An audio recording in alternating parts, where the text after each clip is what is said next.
Hi guys, welcome.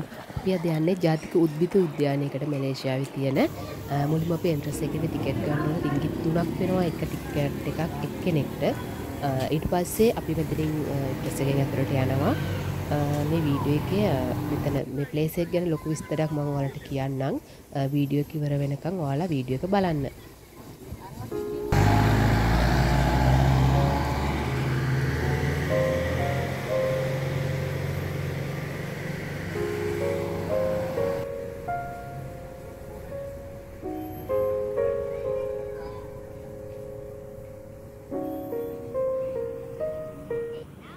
ඇත්තටම මේ උද්භිද උද්‍යානය ස්වභාව ධර්මයට ආදරය කරන අයට ත්‍රාසයේ සොයන අයට ඇත්තටම ආකර්ශනීය ස්ථාන ගොඩාක් තියෙන තැනක් තමයි මෙතන. එතකොට මේ උද්‍යානය ඇවිදිනකොට අපිට මේක ඇතුළේ ඇවිදින්න හොඳම ක්‍රමය තමයි මෙතන එන්ට්‍රන්ස් එකේදීම එනකොට අපිට තියෙනවා බයිසිකල් රෙන්ට් එකට ගන්න. එතනින් බයිසිකලයක් ගන්න ඕනේ අපි මේක ඇවිදින්න. එහෙම නැත්නම් ඉතින් පයින් ස්වභාව ධර්මයේ තියෙන සුන්දරත්වය බලමින් ඒවා ගවේෂණය කරමින් ඔයාලට මේක ඇවිදගෙන යන්නත් පුළුවන්. හැබැයි ඒක ටිකක් දුෂ්කර කාර්යයක්. මොකද මේක ලොකු ඉඩ ප්‍රමාණයක හදලා තියෙන උද්භිද උද්‍යානයක්. ඉතින් ඇත්තටම මේකේ හොඳම දේ තමයි ඔයාලට එතන තියෙන තැනින් බයිසිකලයක් බයික් එකක් රෙන්ට් එකට ගන්න එක.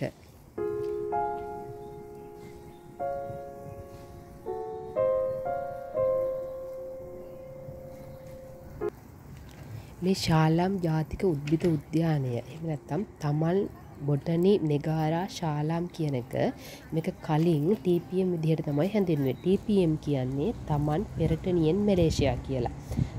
එතකොට ඒක TPM විදිහට තමයි හැඳින්වුවේ. ඒක මුලින්ම බුකිත් චෙරාකා කුෂිකර්ම උද්‍යානයක් විදිහට හඳුන්වන්නේ මැලේසියාවේ බුකිත් කාර්ය සේරි එළම් කුෂිකාර්මික උද්‍යානය ලෙස ප්‍රකාශයට පත් කරන්න කලින්. ඒ කියන්නේ ප්‍රකාශයට පත් කරන්න කලින් තමයි තමන් පෙරටිනින් මැලේසියා කියලා හඳුන්වන්නේ. ඒතකොට දැන් මේක අලුත් නම තමයි ශාලාම් ජාතික උද්භිද උද්‍යානය. කියන්නේ තමන් පෙරටිනින් නෙගාරා ශාලාම් කියන නම තමයි දැන් මෙතන හඳුන්වන්නේ.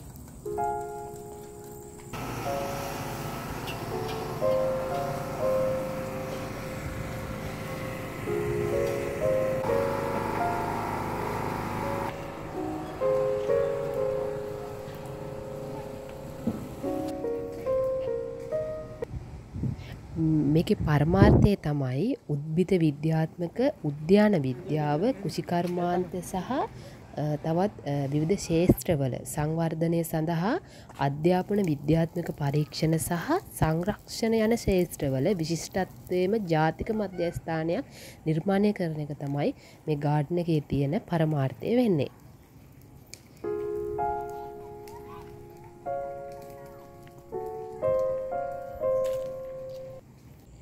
මේ ගාඩන් එක හෙක්ටයාර් 817කින් තමයි සමන්විත වෙන්නේ. එතකොට මේක ඇතුලේ විල්ලි උද්‍යානයක් තියෙනවා, ඍතු සෞම්‍ය නිවසක් තියෙනවා, කුඹුරු ක්ෂේත්‍රයක් තියෙනවා, පතොක් උද්‍යානයක් තියෙනවා, නිවර්තන පළතුරු උද්‍යානයක් තියෙනවා සහ ඔසුජනක් කියන ආකර්ශනීය ස්ථාන ගොඩක් මේක ඇතුලේ පිහිටලා තියෙනවා.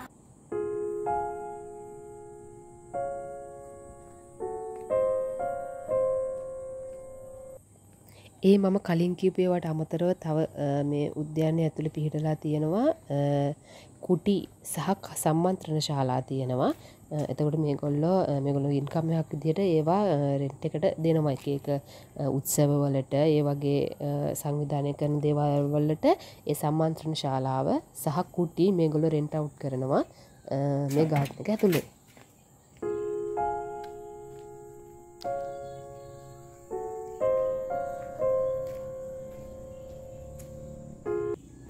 මේ ගාඩන් එක ඇතුලේ වැව් කීපයක්ම තියෙනවා. මේක ඇතුලේ ඇවිදිනකොට ඔයාලට මහන්සි නම් ඒ වගේ වෙලාවට මේ වගේ අයිනක ඉඳගෙන ඔයාලට වෙහෙස නිවා ගන්න පුළුවන්. හරිම නිස්කලංක පරිසරයක් තමයි මේකේ තියෙන්නේ. ඇත්තටම නගරබද ජීවත් වෙන අයට ඇත්තටම නගරබද තියෙන මේ ඒ ජීවිතයේ තියෙන ඒ තදබදයෙන් මිදිලා නිදහසේ පොඩ්ඩක් පොඩි කාලයක් ගත කරන්න ඇත්තටම හොඳම ප්ලේස් එකක්. කිසිම සද්දයක් බද්දයක් නැති ඇත්තටම ස්වභාවික තැනක් මෙතන. එතකොට මේක පිහිටලා තියෙන මම ඔයාලට කලින් කිව්වනේ මෙතන මේ ඍතු සෞම්‍ය නිවසක් තියෙනවා කියලා. ඒක ඇත්තටම නිර්මාණය කරලා තියෙන්නේ ඍතු වර්ග 4ටම අත්විඳින්න පුළුවන් විදිහට.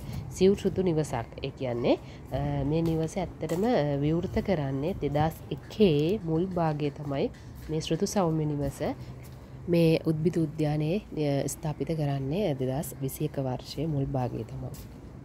දැන් ඔයාලා බලයි ත්‍රාස්‍ය ජනක දේවල් තියෙනකොට කෝ තිබ්බේ නෑනේ කියලා. නෑ මේක ඇතුලේ තියෙනවා කේබල් වලින් යන්න, එතකොට කඳු නගින්න, එතකොට බෝට් රයිඩ් යන්න, ඒ වගේ සෙල්ෆ් බෝට් රයිඩ් තියෙනවා.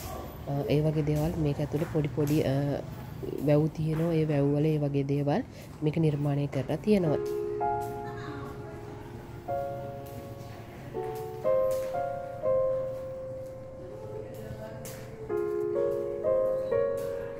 මේ ඔයාලට පේන්නේ මේ මං කියපු කුඹුරු ක්ෂේත්‍රය.